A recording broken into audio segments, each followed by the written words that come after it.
It was 2 intensive days of a lot of hands-on practice, providing students with a wealth of knowledge so they can put into practice all the anatomical concepts that are fundamental in aesthetic medicine.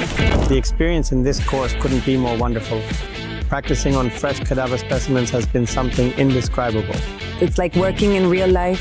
This is exactly how anatomy should be learned. Having such a diverse group with people from many parts of the world and different backgrounds makes this sharing of knowledge even more enriching, and you always learn so much, both when you teach and when you are taught. The speakers were incredible. Reviewing anatomy should be a daily practice for all of us who are injecting, so we can offer better and safer treatments. Honestly, this opens doors for me to keep advancing further and further in the world of aesthetic medicine.